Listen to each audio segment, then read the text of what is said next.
It's fucking funny. Oh man, so you know when I see something when I'm watching it, I always have like an objective view of it. So I'm watching it from my view, and at the same time I'm like watching from over here too. So I have my questions, and then I have the other questions, like playing devil's advocate. So all the videos about the arm braces have come out overnight, of course. Guns and Gadgets, your premier source for Second Amendment news, came out with a video, so everybody had to. Everybody and their brother had to, matter of fact. And they all refer to the same AmmoLand article that refers to the same ATF letter. Now, I don't know how many fingers and toes you happen to have, but I know how many I have. And with mine and the help of my son, count my fingers and toes, this letter was put out less than a year and a half ago. But it was more than yesterday. My point is that if the ATF if the ATF had this position, if they were that worried about pistol braces, SB Tactical would have been shut down a year and a half ago. Mossberg, Remington, every single company that makes ARs would not have been putting out firearms with pistol braces on them without a tax stamp. No, your 12.5-inch pistol is not an SBR. It is a fucking pistol. I think everybody should read the letter because the letter was kind of entertaining. I actually laughed reading the letter. It says that any firearm that weighs a certain, is so heavy is an SBR.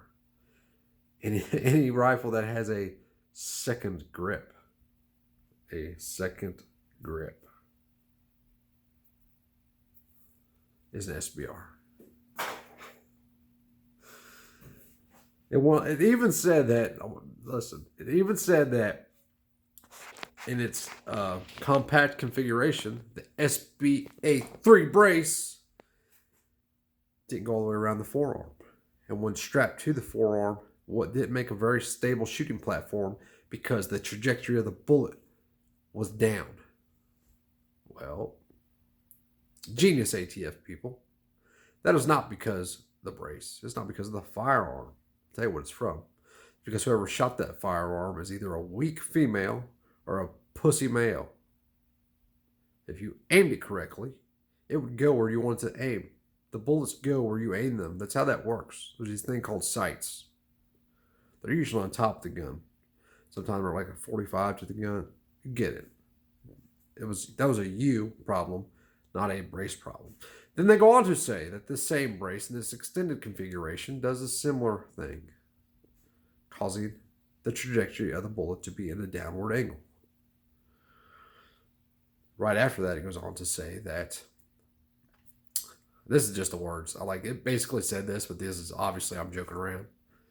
It said that it makes one hell of a shoulder stock, one hell of a rifle stock.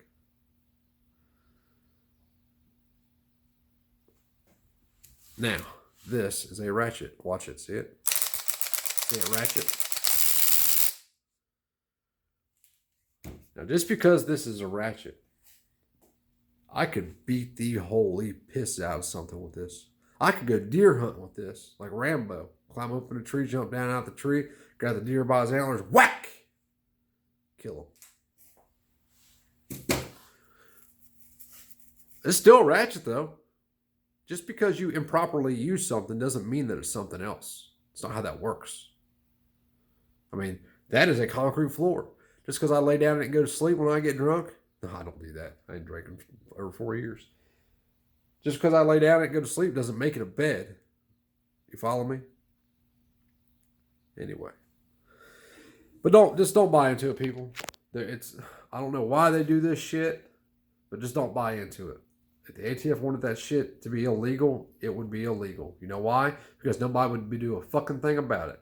That's why. And they know it. They ain't stupid. They're coming after them. Oh, they're coming after them. Don't get me wrong. But they're not coming after them right now. They're going to wait until Joe Biden comes into office. And they're going to say, oh, we're banning AR-15s. But if you let us take these pistol braces right here, we'll leave your ARs alone for now. And everybody be like, okay, massa. I will say this, though, while I'm on the subject of this. When Joe Biden gets in office, and he is, Trump already started funneling him money yesterday for the transition. When he does ban whatever he does or whatever he does, put whatever he does on the NFA, any of you out there that pay that $200 tax stamp for some shit that you already own today that's 100% legal today, don't talk to me no more, because you are the problem. Because there's going to be a lot of people that can't afford that tax stamp. What about the dude that's bought an AR that happened to come with 50 PMags?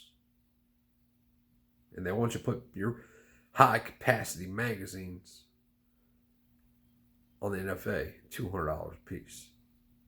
You got to pay to have them etched with the serial numbers and shit. What about the guy that can't afford that? So paying for it, you're only hurting the next man. Non-compliance. That's where it's at. Peaceful non-compliance.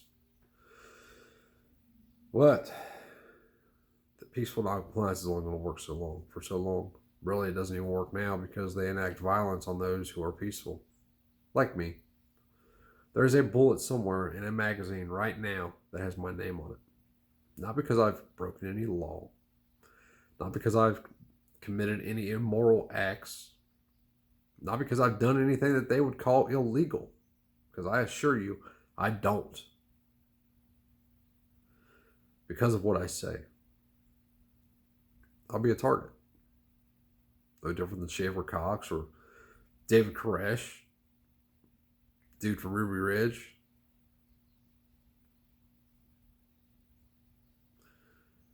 Think, people. Think for yourselves. Don't take everything at face value. Look behind it. Look beside of it. Think of it from a different angle. Because all these big YouTubers are doing is stirring the ATF pot.